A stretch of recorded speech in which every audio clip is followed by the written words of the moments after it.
noite, boa noite aos que já entraram. Pedro já está aí também. Atrasamos 2 minutos hoje por resolvendo problemas técnicos. Esperar aí o pessoal, vai entrar mais gente aí.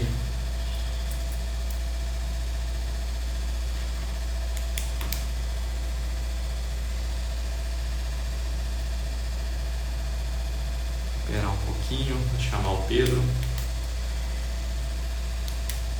Deixar a galera entrar aí, que o tema hoje é importante, polêmico. Boa noite, Isaac. Tudo bem? Vocês estão ouvindo bem aí, pessoal? Vai dando... Se tá bom o som, a imagem, tá certinho.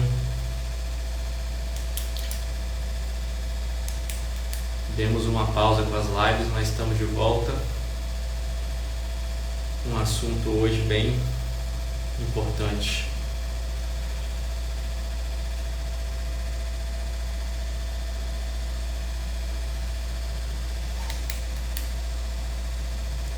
Show de bola, então. Eu vou chamar o Pedro para a gente começar o papo.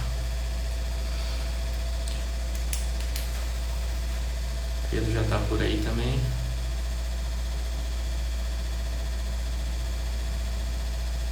Som e imagem ok. Então, vamos lá. Esperar aí se vai entrar mais algumas pessoas. Vou convidar logo o Pedro.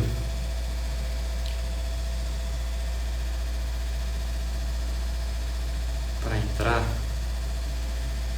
gente já começar o...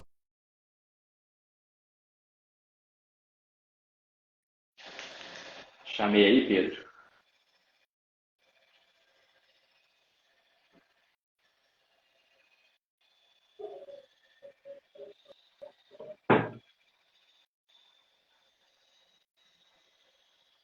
Pedro já está por aí. Opa. Agora sim. Agora estamos te vendo. Salve, cara, boa noite. Tudo bem? Boa noite, Pedro. Esperar o pessoal entrar aí, já está entrando. A galera vai começando a entrar aí.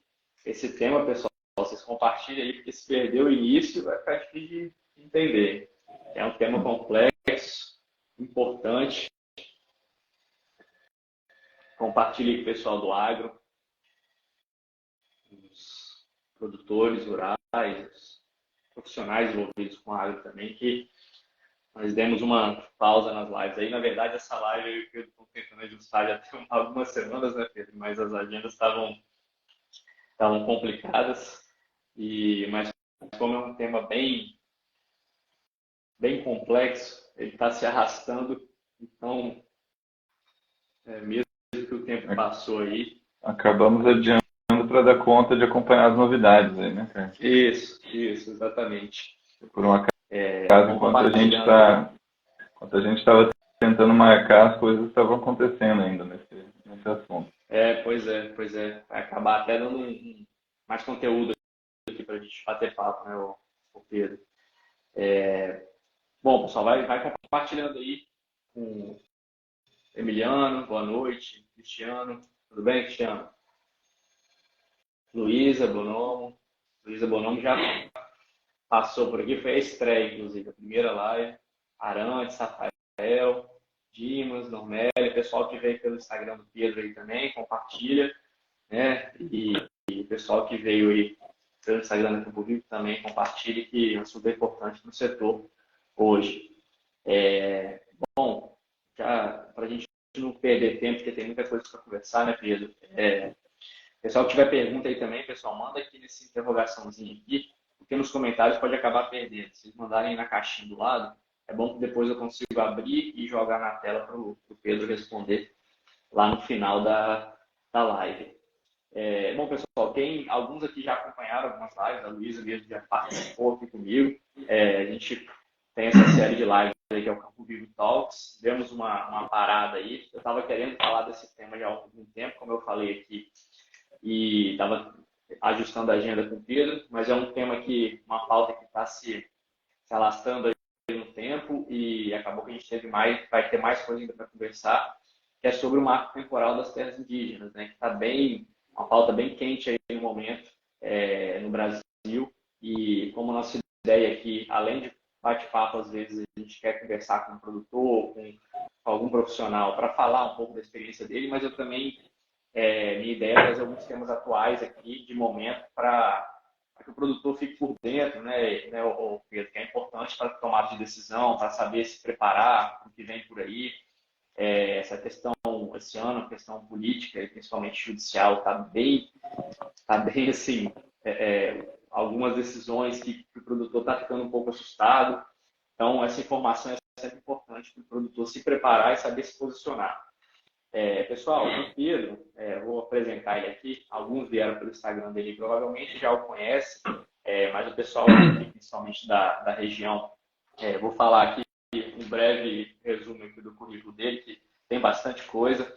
É um advogado, professor de Direito Agrário, Ambiental e Imobiliário, né, o Pedro, e sempre envolvido com essa questão essas demandas, essas pautas aí do direito agrário e ambiental, principalmente, né?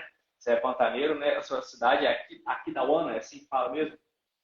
Exatamente, Saudações Pantaneiras. Show de bola, Mato Grosso do Sul. Então, a gente está indo para longe aqui do Espírito Santo, mas, graças a Deus, a internet permite a gente fazer esse bate-papo. Isso aí. E o Pedro participou do CNA Jovem, né, Pedro? Foi até você me mandou aqui, eu vi que eu cheguei em você pela Fernanda Permanhã, que é uma parceira nossa aqui da região, que fez o CNA Jovem com você. Eu conversei com ela, é uma guerreira aqui também nas batalhas na defesa do agro. Falta do agro, e aí chegamos no Pedro, né, Pedro? Você está na televisão também, no canal Rural, né, com quadros sobre direito agrário no canal Rural, fazendo artigos para a Escola de Consultoria, né, que é um site bem conceituado aí do mercado agrícola. Então, assim, o Pedro tem um know-how que vocês vão perceber aqui que é mais do que suficiente para tratar desse tema tão polêmico. Boa noite, Gilson. Pessoal entrando aí, Kaká, Iago, Gustavo. Gustavo também já fez live aqui comigo. O Guilhermino aí também, boa noite. Então, Pedro, sem mais delongas, como o assunto é bem complexo, primeiramente agradecer, tá, a disponibilidade, a gentileza. Como eu falei, a gente só não fez antes a live porque realmente as agendas estavam complicadas, mas o importante é que a gente fez e vai ter mais assunto ainda agora para tratar. Então, te agradecer, obrigado pela disponibilidade aí, pela gentileza em participar. E já quero abrir contextualizando esse tema. Porque, por mais que a gente está vendo aí nas notícias todos os dias, praticamente, essa questão do marco temporal das terras indígenas, o produtor, principalmente, ele tem pouco tempo, então ele até acompanha, né, ele tenta ficar por dentro, mas é muito assunto, judiciário, legislativo, executivo, agora todo mundo tratando disso aí, dessa pauta. Então, acho que seria importante a gente botar todo mundo na mesma página, dar uma contextualizada, assim, voltando ali para o básico mesmo. O que é o marco temporal e já traçando aí, se você puder, um breve histórico, porque eu acho que o histórico é importante dessas pautas, até para quando surgirem novas pautas, o produtor ele meio que reconhecer, né, a semelhança e ver o que está acontecendo e se preparar. Então, te agradecer novamente, e aí você já fica à vontade aí para contextualizar e colocar a gente na mesma página para entender o que é isso. Positivo. Muito obrigado, Caio, pelo convite. É um privilégio falar até o Espírito Santo aí de maneira virtual, né? As coincidências que nos trouxeram aqui essa live. Agradeço muito aí pelo convite, agradeço aí pela audiência de todos que estão aqui assistindo, que porventura vão assistir depois também. E é um tema realmente muito importante, só não diria que é uma novidade ou que é uma surpresa, porque é um tema aí que eu mesmo já acompanho há 10 anos. E quando passei a acompanhar esse tema, já existia uma PEC, né, que é uma PEC 215 do ano de 2000, que ficou por muito tempo tramitando no Congresso para alteração de algumas questões relacionadas à demarcação de terras. Então, é um assunto muito antigo, né, discussões que já se arrastam há muito tempo e que agora trouxeram resultados ali bastante preocupantes, né, em conflito até entre os três poderes. Bom, então vamos lá, vamos contextualizar. Você me pediu ali o que é o marco temporal e qual é o histórico disso. O marco temporal, então, ele seria um critério para demarcação de terras indígenas que a nossa legislação chama de tradicionalmente ocupadas, porque não existe só um tipo, uma modalidade de terras indígenas. Existem, na verdade, três, e essas três modalidades estão no Estatuto do Índio. Opa, voltamos. As terras tradicionalmente ocupadas, as terras de domínio, que são aquelas que, porventura, foram adquiridas pelos indígenas, e as reservas, né, reservas indígenas, como no caso do Parque Nacional do Xingu, enfim. As terras tradicionalmente ocupadas, já diz o nome, né, tradicionalidade e ocupação, que já por si só traduz os requisitos de demarcação dela, né, que tem que ser tradicionais e tem que estar ocupadas. Então, essas são as terras indígenas polêmicas que a gente está vendo bastante notícia e discussão, porque elas dependem de um critério temporal para serem estudadas e demarcadas, enfim. E onde está isso na legislação? Está na Constituição Federal, está lá no artigo 231, que fala que são reconhecidos aos índios, além da sua organização social, costumes, línguas, crenças, enfim. Também fala lá dos direitos originários sobre as terras que tradicionalmente ocupam, né? Então, tradicionalmente ocupam. Para mim, é uma clareza assim, muito tranquila de ser interpretada. E aí, até no parágrafo 1º desse mesmo artigo, fala que são terras tradicionalmente ocupadas aquelas por eles habitadas em caráter permanente. Então, isso para a gente que é do jurídico, que causa muita perplexidade de ver esse tema sendo interpretado de maneira contrária quando está escrito de maneira muito clara ali, né, o critério temporal. Então, de onde surgiu essa discussão, né? Surgiu da própria Constituição Federal de 1988. Né? E aí qualquer interpretação em sentido contrário seria ideológica, equivocada, né? Bom, então surgiu em 88 essa questão ali das terras tradicionalmente ocupadas. Em 96 surge, então, um decreto federal, de número 1775, que com apenas 11 artigos, ele orienta como é o processo de demarcação dessas terras tradicionalmente ocupadas. Né? Mais uma vez, nós estamos falando das reservas, que são criadas por decreto do presidente, nós estamos falando de terras de domínio. Então, essas terras tradicionalmente ocupadas, elas são um processo conduzido pela FUNAI, né, com base em trabalhos desenvolvidos por antropólogo de qualificação reconhecida, como diz na legislação, né, que vai elaborar o estudo de identificação. Bom, isso em 96. 11 anos depois de 96, com a judicialização de vários casos que aconteceu sobre esse assunto, surge a ideia de regulamentar, né, quando a gente fala regulamentar, é clarear um pouco uma questão que nessa pirâmide da legislação, que está lá em cima a Constituição, depois vem lei, depois vem decreto. A cada nível que você vai descendo ali, você vai dando mais detalhes. Então, com essa expressão tradicionalmente ocupados lá da Constituição, surgiu a ideia do projeto de lei 490 de 2007 para regulamentar, dizer o que é terra tradicionalmente ocupada, apesar de que eu já te disse. Para mim estava muito claro que dizia ali em caráter permanente, que eles ocupam. Né? Bom, mas aí em 2007 surgiu esse projeto de lei, que tramitou 16 anos na Câmara dos Deputados, até que a sua votação aconteceu no dia 30 de maio desse ano. Resultou numa aprovação desse projeto de lei, foi para o Senado virou o projeto de lei 2903, que se transformou na lei federal. Eu vou passar os números aqui para ficar gravado, né? Mas enfim, é na Lei Federal 14.701, que foi a lei que deu a notícia agora que o Lula sancionou e vetou a grande maioria das disposições ali discutidas no Congresso. Então, bom, retomando esse contexto histórico, né? Entre 88 e 2005 também eram discutidas duas portarias de demarcação pelo Ministério da Justiça, né, sobre as terras tradicionalmente ocupadas, do caso Raposo Serra do Sol. Né, então, que foi julgado só em 2009. Então, essa é o grande emaranhado de situações aí históricas que vão chegar nesse local que nós estamos agora. Entendi, Pedro. Realmente é muito complexo e é muita coisa. Pessoal, foi até importante você falar, Pedro. A live vai ficar gravada depois, tá? Eu sei que é muita informação, muita lei, muito decreto aí que o Pedro falou. Depois vocês podem ver. Só dá um oi pro pessoal que está entrando aí, que está aqui. Compartilhe aí, pessoal, que vocês viram que o tema é bem importante. Compartilhe com os amigos aí do agro.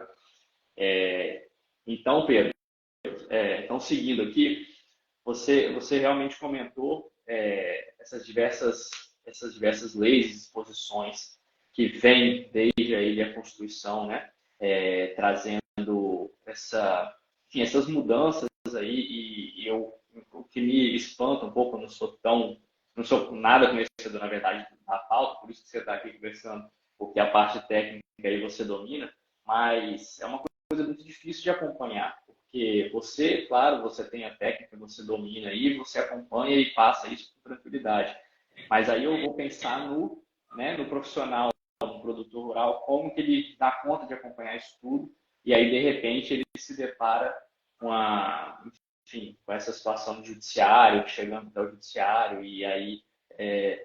então, assim, é muito complicado, e eu queria que você falasse no seguinte sentido para mim, a situação atual, né, que foi o que motivou a gente fazer essa live. Você falou aí, principalmente, né, da parte legislativa, né, desses decretos, dessas leis, e aí nós tivemos há pouco tempo, né, que foi o que explodiu aí na mídia, enfim, que repercutiu bastante, uma decisão do STF. E aí, aproveitando, eu queria que você falasse um pouco disso, do que isso impacta, o que isso pode vincular essa decisão em termos práticos, e aproveitar e fazer um panorama, se é que, assim, se você quiser dividir e falar um de cada vez, acho até melhor, mais didaticamente, um panorama dos três poderes, como que está essa questão do marco temporal no judiciário, no legislativo e no executivo. Como que eles se encontram, o que isso importa para nós, assim, que a gente deve observar e ter cuidado com cada um desses pontos, ou cuidado, ou enfim, que deve se preocupar ou não se preocupar. Mas fazer essa divisão para a gente entender como é que está esse panorama dos três poderes. Vamos lá. Bom, a questão do marco temporal não é para ser complexa, mas é uma questão que tem que ser acompanhada. Quando você propõe esse tipo de conversa, de bate-papo, que é técnico, para a gente tentar traduzir isso do juridiquês para o diálogo aí com o produtor, a ideia que a gente trata aqui é mais para informar como nós chegamos até essa discussão, né, e qual é o impacto. E para isso é importante traçar, né, esse histórico, porque para você ter, como eu falei no começo da live, eu já acompanho há 10 anos esse tema, né, então para mim não é uma surpresa, mas para muitos que não estavam de olho no que estava acontecendo, ouvem falar de marco temporal a partir aí desse ano, enfim, e ficaram surpresos. Mas aquele que tem informação hoje, principalmente nessa questão aí para planejamento territorial, para investimento em imóveis rurais, para ter um negócio mais seguro, quem tem informação hoje está à frente e vai conseguir mitigar, minimizar esse prejuízo, verdadeiro prejuízo, né, com essas decisões do STF, enfim. Bom, para falar desse panorama de como que está o assunto hoje do marco temporal, nos três poderes, no judiciário, no executivo e no legislativo, eu preciso necessariamente contar um pouquinho, primeiro falar do judiciário, né, que foi o pontapé que desencadeou a discussão, acelerou a discussão no legislativo, né, e que foi sancionado no executivo.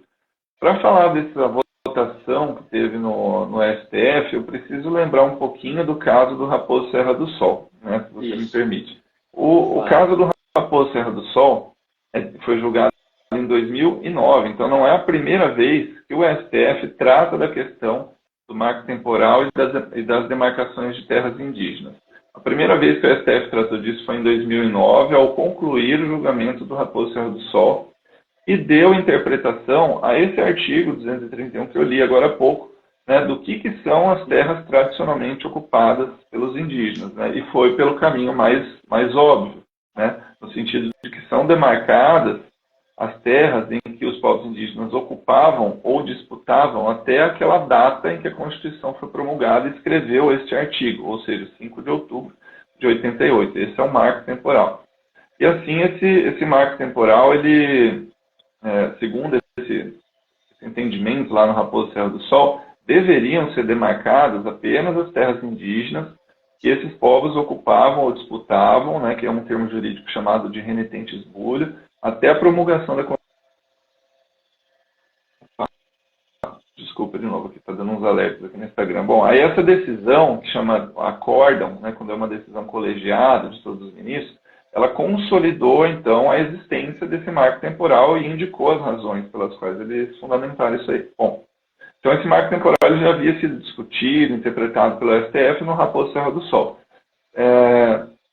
Isso foi vinculado a outros casos por meio de portarias da Advocacia Geral da União, porque uma das funções da AGU é fazer cumprir decisões da STF. Então, não é só uma tese jurídica. Bom, e aí, em outras palavras, por uma falta de definição desse termo tradicionalmente ocupado, o STF fez isso no caso Raposo Serra do Sol.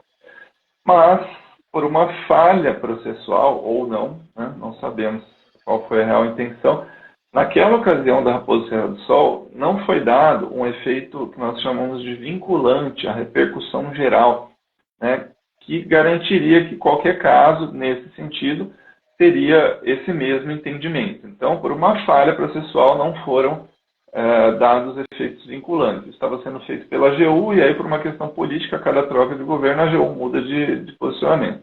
Bom, houve uma tentativa de modular esses efeitos. A ministra Rosa Weber, na época da Raposo Serra do Sol, falou assim, que não seria possível e que somente esse julgamento já ostentaria ali uma diretriz relevante para as autoridades que viessem a enfrentar essas questões novamente. E o ministro Barroso, na época, disse que a decisão tem força intelectual e persuasiva da mais alta corte do país. Então, apesar disso, não é o que nós vimos que aconteceu, né? De nada adiantou essa força persuasiva, enfim.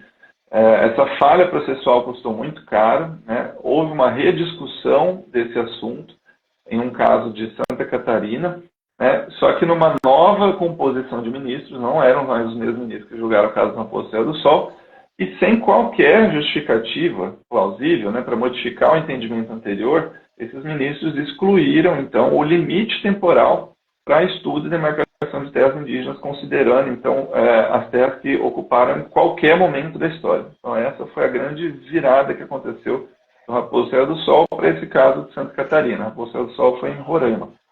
Aí agora a gente consegue chegar no atual panorama disso nos três poderes. No judiciário, então, foi feita uma reviravolta de entendimento nesse assunto, né? Só para eu ver se eu entendi aqui, pessoal, me desculpe te interromper. Então, no caso, a Raposa Serra do Sol, foi entendido o marco temporal, foi consolidado, digamos assim, mas quando você fala que não teve esse efeito vinculante, ele ficou limitado só àquele caso, e não para outros casos, no caso. É isso, né? E aí depois, quando teve a rediscussão, é quando voltou à tona esse tema, e aí já com outro entendimento, no caso, né? Com outro entendimento e mais. E aí, nesse novo entendimento, eles deram repercussão geral. Esse foi o desastre desse novo caso. E daí agora atribuíram o efeito de vinculante por qualquer outro caso, sem marco temporal nenhum. Então, o judiciário já tinha decidido, né, esse marco temporal e também tinha estabelecido condicionantes. Era um julgamento bastante relevante, bastante importante. Tinha colocado lá 19 regras para futuras demarcações, né? Eu só cito algumas delas aqui, bem rapidamente. Lógico que as 19 não, né? Mas, por exemplo, deve ser admitido o ingresso e o trânsito e a permanência de não índios no restante da área indígena, observadas as condições da FUNAI. A passagem por essas áreas não pode ser pedagiada ou cobrada, como acontece em alguns lugares no Mato Grosso, né? terras indígenas não poderiam ser objeto de arrendamento ou qualquer negócio jurídico que restringisse o exercício do usufruto deles às terras. Então, foi um julgamento bastante relevante, né? Já nesse novo caso de Santa Catarina, em nova composição de ministros, onde não justificaram por que alterar o caso Raposo Serra do Sol, então foi excluído esse limite temporal. E, além disso, esse novo caso estendeu a interpretação dessa situação com possibilidades de indenizar, aí que nós vamos entrar numa parte um pouco mais prática, né? De indenizar no sentido de que cabe ao particular, ao proprietário das terras que foram demarcadas, uma indenização justa e prévia das benfeitorias necessárias e úteis quando for inviável o reassentamento. Então, isso é uma grande inovação, uma coisa que não está prevista em lei, que o STF criou por meio de um julgamento. Então, para a gente, realmente, aqui no jurídico, é bastante complicado de a gente aceitar esse tipo de situação, mas, enfim. Enquanto isso, bom, como eu falei, aí o judiciário foi esse o resultado. No legislativo, houve uma votação de urgência para aprovar a existência do marco temporal, né? Então deram interpretação ao artigo 231 e falaram, o marco temporal é esse. E o presidente da República, no Executivo, sancionou esse projeto de lei, como resultado aí das votações no Congresso, por maioria, né? Maioria na Câmara dos Deputados, maioria no Senado, mas um único agente público, aí o presidente da República vetou quase totalmente a maioria das discussões votadas no Congresso, e ele tirou dessa legislação qualquer menção, qualquer comentário às datas do marco temporal. Bom, então foi isso que aconteceu aí nos três poderes. Agora, o que pode acontecer é o Congresso chamar para derrubada dos vetos do presidente da República e restabelecer o marco temporal. Se isso acontecer, a ação do STF, que ainda não foi publicado o texto do julgamento, isso demora, às vezes, eu vou dar um exemplo aqui do Código Florestal, que também teve uma discussão sobre vários artigos dele, demorou 2 ou 3 anos para publicar o texto do julgamento. Então, enquanto não publica o texto do julgamento lá no STF, essa lei com o marco temporal valendo pode acabar derrubando esse julgamento, ele perde o objeto, certo? E provavelmente as entidades aí indigenistas e defensoras desse movimento contra o marco temporal já devem ter pronto uma nova ação para discutir essa lei do marco temporal, né? Então, é importante a gente acompanhar tudo isso aí. Não, muito bom, Pedro. Nossa, acho que o pessoal aí que está vendo aí, a Fernanda até entrou aí, nós falamos dela. Fernanda, tudo bem? Boa noite. O pessoal entrando aí também. Muito bom eu ia até te perguntar qual era, além dessa divisão dos três poderes que você explicar, justamente a outra pergunta que eu ia fazer era qual a sua visão dos desdobramentos possíveis, que você já até adiantou um pouco aí. Então, assim, mas dá para falar mais um pouquinho. Quais os desdobramentos? Até acho que eu não falei, né? O que na prática, enxerga?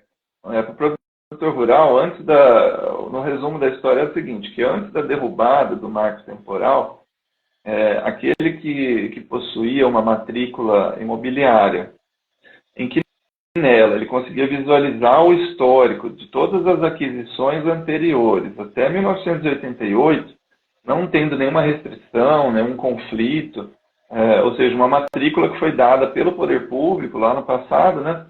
Esse proprietário podia ter a certeza de que o seu direito de propriedade sobre a terra estaria garantido, devidamente titulado, né? Já que ele permaneceu ali como proprietário, exercendo, né, melhorias, produzindo na terra, sem qualquer restrição. Isso não garante que não poderia ter um processo na FUNAI de investigação de demarcação de terras, porém, o marco temporal ia respeitar essa delimitação, né, nos estudos antropológicos. Agora, sem um marco temporal, vai ser possível tanto uma abertura de processo para estudar a demarcação junto à FUNAI, quanto também vai ser permitido um estudo sem limite temporal nenhum, né?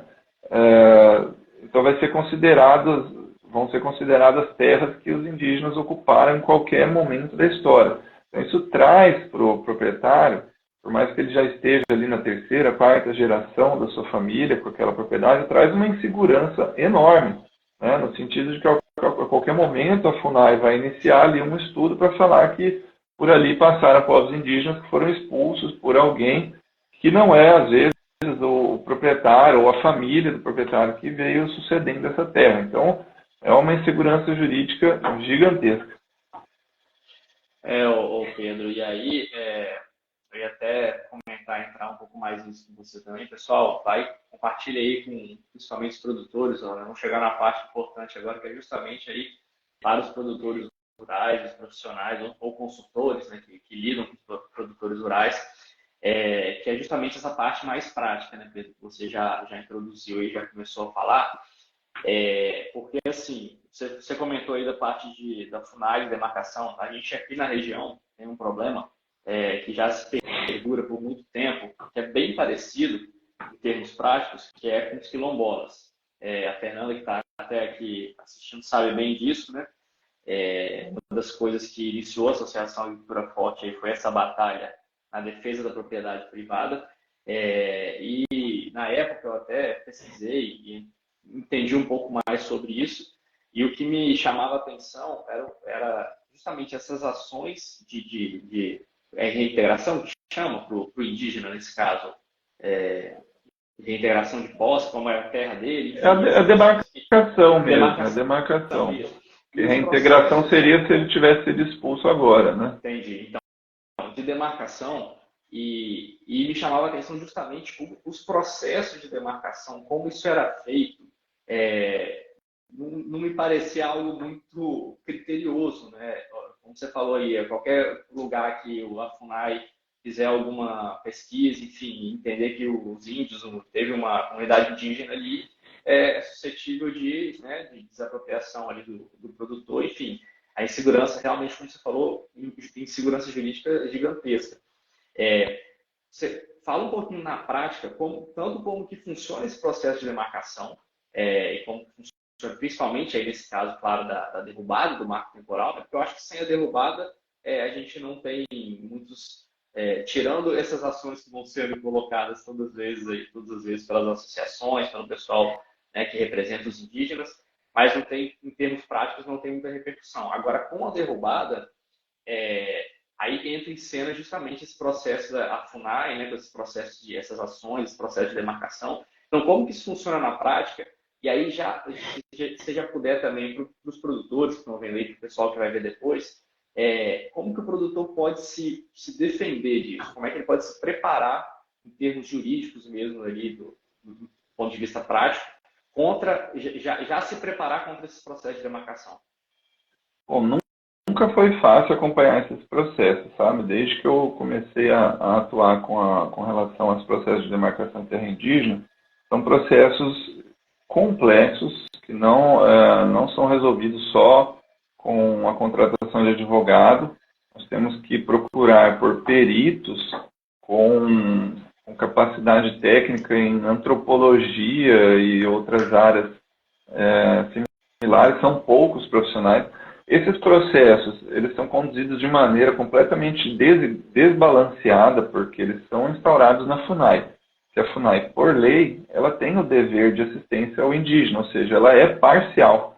E curioso que isso é até um questionamento que atualmente é feito lá no STF numa outra ação, que nem se fala, nem está em pauta, mas o Estado de Santa Catarina já questionou a competência da FUNAI para acompanhar esses processos, no sentido de que na Constituição Federal fala que compete à União demarcá-las, não compete especificamente à FUNAI. Então, o correto, num mundo ideal, seria algum órgão, como, por exemplo, o Ministério da Justiça, quem sabe, conduzir. Mas, enfim, atualmente são conduzidos os processos pela FUNAI de maneira desbalanceada, processos densos, difícil de acesso, não são virtuais, a gente tem que ficar, no linguajar popular, batendo cabeça na FUNAI para conseguir cópia, enfim. E observar todos os detalhes das etapas ali, porque cada falha nessas etapas, por exemplo, a falta de divulgação, de publicação desses atos do processo nos diários oficiais pode gerar nulidade em desfavor da FUNAI.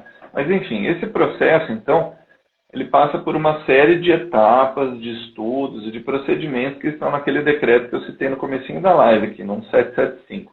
Só tem 11 artigos, mas ele descreve ali várias etapas. Então é importante explicar que esse processo também ele tem várias fases que não podem ser confundidas. Tem a identificação da terra, tem a delimitação dessa terra, a demarcação e a homologação. Então são 4 terminologias diferentes e que é muito importante de saber isso, por quê? Porque na hora que existe uma sobreposição de área nos bancos de dados da FUNAI, com qualquer outra, com o CAR, com a matrícula imobiliária, o banco vai negar crédito, né? O CCIR, o georreferenciamento não vai sair. Então é importante saber a diferença desses termos para saber quando acaba de fato o processo, né? Então, dessas fases todas que eu citei, identificar e delimitar são 2 primeiras etapas provisórias, né? É quando um grupo de trabalho nomeado pela FUNAI, ele vai lá com um antropólogo realizar estudos de várias naturezas ali, né? Histórica, sociológica, jurídica, cartográfica, ambiental, para identificar e delimitar qual é a área que vai ser demarcada. Então, são etapas provisórias, né? Então, com base nessa informação, é possível argumentar no banco ou no georreferenciamento que não está demarcado ainda, que cabe mais uma série de questionamentos. Bom, então esse estudo do antropólogo, depois que ele é concluído, ele é resumido em um relatório que é publicado nos diários oficiais das 3 instâncias: municipal, no diário do município, diário do estado e diário da União, né? Isso é obrigatório, se não publica, isso aí pode ser derrubado, o processo todo. A demarcação, né, das terras acontece depois de aprovado esse estudo, vai encaminhar para o Ministério da Justiça, ou dos povos indígenas, agora recém-criado, né? E esse ministro ele vai publicar uma portaria demarcatória, né? Ou seja, ele indica qual é a área que está em discussão. Então é mais uma etapa provisória, ela não é definitiva. Só que com base nessa portaria demarcatória já começa a confusão. Começam as invasões, começam uma série de atos de esbulho possessório porque publicou que é uma portaria demarcatória, mas não acabou. Onde que acaba? Com a homologação. O presidente da República deve pegar essa portaria do Ministério da Justiça, que vem com um pacote de informações do estudo antropológico e tal, e o presidente da República vai homologar. Ele vai falar, vai promulgar um decreto homologatório falando: concordo com tudo isso que está aqui e agora essa terra é uma terra indígena.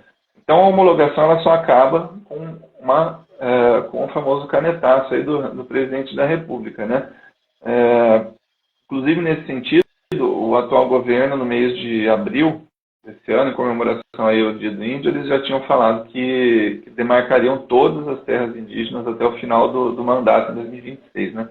Bom, enfim, então são esses processos de demarcação de terras indígenas, eles acabam, resumidamente, aí, depois de 3 principais atos, né? Acabam com a assinatura do Ministério da Justiça, homologação do Presidente da República, e depois disso a FUNAI tem que pegar a transferência da matrícula para o patrimônio da União.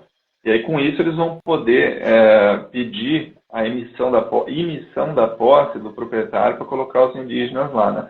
Esses processos eles duram anos, décadas, eles passam por vários governos, e aí tem um problema, né? Enquanto isso, como eu acabei de falar, banco, georreferenciamento, CAR, né? O produtor rural precisa cumprir a legislação e atualizar os seus cadastros, suas matrículas, compra e venda, sucessão por meio de inventário, arrendamento, e aí tudo isso trava, né? Se o produtor rural não tem essas informações que nós estamos trazendo aqui, das etapas, quais são as etapas finais, quais não são, ele vai travar no GEL, vai travar no banco, enfim. E para piorar, a FUNAI, a nova diretoria da FUNAI, quando entrou esse ano, ainda disse o seguinte, que não iria emitir declaração de limites de terras só as homologadas, que se é para emitir uma declaração de qual terra está sendo do banco de dados da FUNAI, eles emitem todas, identificadas, homologadas, enfim. Então, eles não fazem questão de ajudar a desenrolar esses processos para o produtor rural. Enfim, então acho que é isso, mais ou menos de maneira resumida. Espero não estar sendo tão juridiquês, tá? Não, está sendo uma aula, mas assim, como eu falei, é um assunto, para quem não é da área jurídica, né, assim, é complexo no sentido que é muita informação. E como a gente já falou no início, pessoal, a live vai ficar gravada, a gente vai colocar no YouTube também, daqui a pouquinho, vão divulgar aí para os produtores. Muita gente às vezes não pode assistir na hora e pode ver depois. E um assunto desse é utilidade pública, né, Pedro? Então a gente não pode deixar de divulgar o máximo possível. O Pedro deu aqui todos os passos, explicou tudo do marco temporal, deu todos os passos aí, desde quando começa, caso a derrubada aí se confirme, começa a identificação. E pelo que você falou aí, né, Pedro? Então, assim, eu entendi, na verdade, que digamos assim, o momento que realmente ali aquela terra é indígena é nessa homologação do presidente da República. E você depois, posteriormente, falou que a FUNAI já está dizendo para, pelo menos assim, declarar indígena antes disso, desde a identificação. Então, indo até para o campo político um pouco, para a gente também já encaminhar para o final, porque foi, assim, você realmente deu uma aula aí, não é professor à toa, né? Deu uma aula para o pessoal aqui.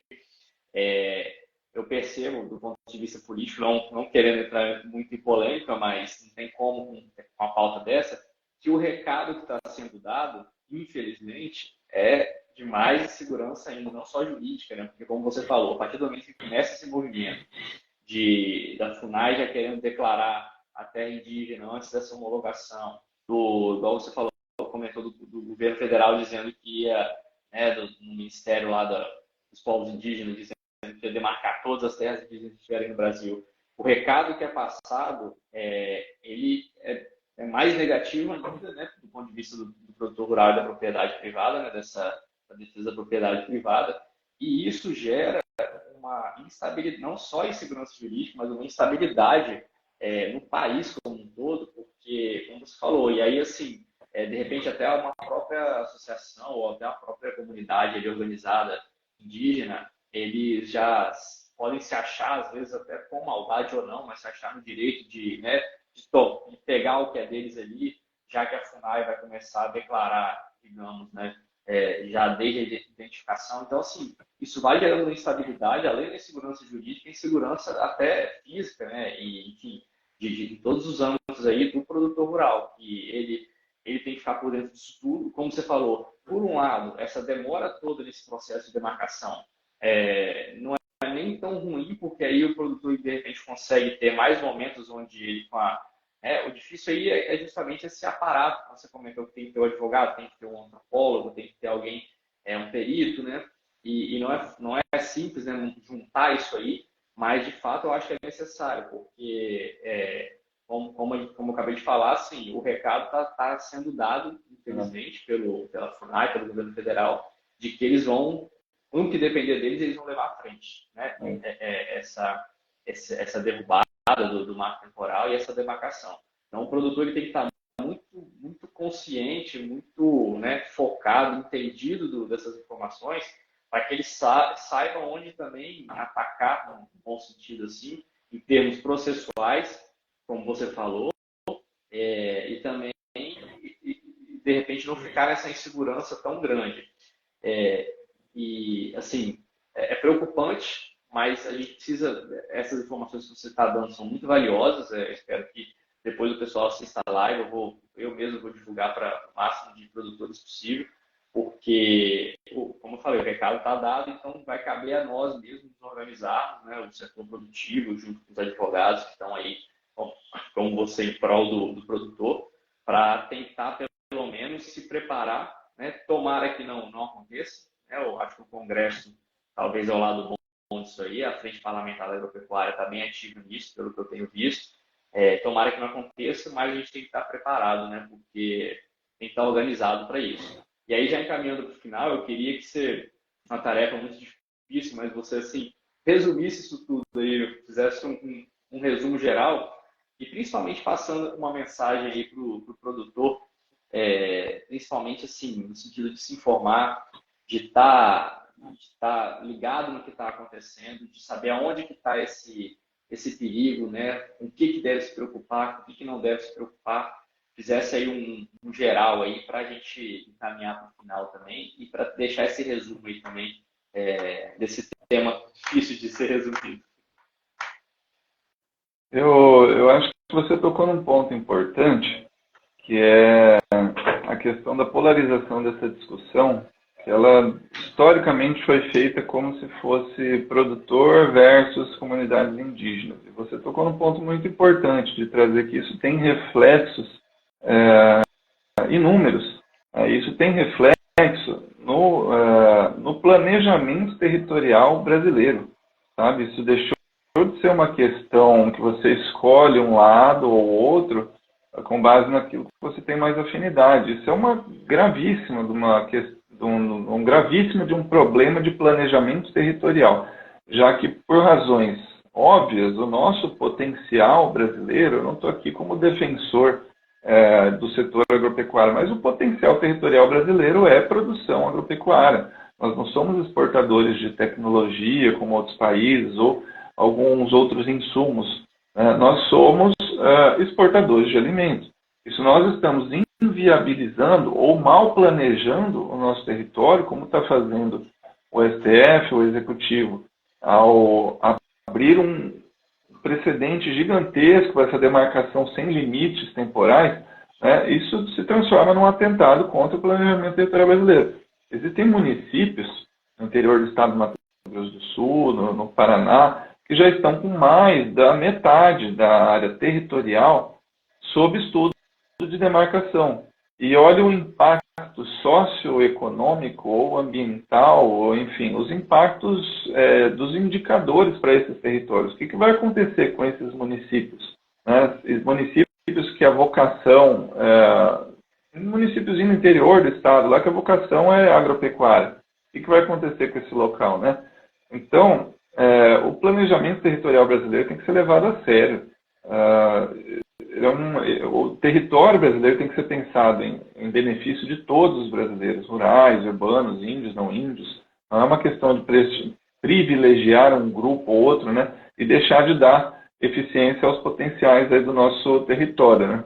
Bom, na prática, esse foi o meu desabafo. Agora, na prática, com relação a esse assunto e essas novidades, o produtor ele tem que realizar uma conferência documental completa da sua propriedade. Hoje, ser proprietário não é mais não é ser só produtor. Hoje é ser gestor, é ser empresário rural, exige muitas outras competências que antes não eram levadas tão a sério. Os cadastros obrigatórios da propriedade rural, aquela verdadeira sopa de letrinhas aí, o CAR, CCIR, TR, a grande maioria das conferências que eu faço, para todo cliente que entra, eu peço os meus documentos. Sempre encontro divergências. O CAR está declarado com um tamanho de área, o CCIR tem outro, o ITR tem outro, a avaliação do ITR está lá embaixo. Enfim, é uma grande confusão. Então, por isso que na prática o produtor tem que realizar uma grande conferência documental completa, solicitar o histórico aí da sua matrícula, principalmente se estiver próxima de áreas sob estudo de demarcação de terras indígenas, fazer um levantamento aí de documentos para comprovar a boa-fé na aquisição. Ou seja, que quando comprou essa terra nem sabia das demarcações de terras indígenas. Por quê? Porque isso vai definir se você vai receber indenização pelas benfeitorias que realizou ou não. Porque se houver uma suspeita aí de que houve má fé na aquisição, ou seja, que já sabia que estava sob demarcação, então não recebe nada. Bom, e também um bom laudo pericial. Existem peritos muito competentes hoje no mercado, que a gente trabalha com eles para documentar a atual situação dessa fazenda. A produção, os valores das benfeitorias e tudo aquilo que pode ser útil no caso de ter que pedir uma indenização porque a terra foi demarcada. Bom, e aí até falando nisso, só quando eu falei aqui de boa-fé, de má-fé, é porque a legislação não tem uma previsão de indenização pelas terras demarcadas como tradicionalmente ocupadas por indígenas, mas somente em alguns casos são indenizadas as benfeitorias, né, quando de boa-fé. Aí vai caber esse pagamento, né? Até a FUNAI tem uma instrução normativa que fala sobre isso e tal. Então, esses são os cuidados que tem que ter, sabe? De pensar em todas essas situações, verificar se está tudo muito bem documentado, atualizadinho nos cadastros, e lembrar que a perda dessa propriedade rural só pode acontecer depois da homologação do presidente da República, né? E a transferência disso para o patrimônio da União, da FUNAI. Então, essas chamadas ocupações, retomadas, como quiserem chamar os movimentos sociais, são uma falsa narrativa, é uma apologia à prática de crimes, como exercício arbitrário das próprias razões, invasão de propriedade, só serve para estimular a violência, né, e promover desordem nas áreas rurais, que, como você muito bem falou, isso traz uma insegurança pessoal para aqueles que estão ali, né, prejudica a vida de muitas pessoas. Enfim, demarcações, desapropriação de forma agrária tem que ser realizado com eficiência pelos órgãos públicos, tendo um processo, como a gente conversou aqui, né? E é isso aí, enfim. Tendo meios jurídicos para fazer as coisas, nada justifica que se faça pelas próprias mãos, né? Então, esses são os recados. Até agradeço mais uma vez aí pelo convite, viu, cara? Show de bola. Obrigado, Pedro, por essa aula aí. A Alexandra está aqui também. Alexandra, vai ficar salva a live, pode ficar tranquila. Vou botar no YouTube também, porque Giovanni aí também, boa noite. Porque é muita informação importante que o Pedro passou aqui, muita mesmo. Vocês vão ver a live salva aí, seja aqui no Instagram, seja no YouTube.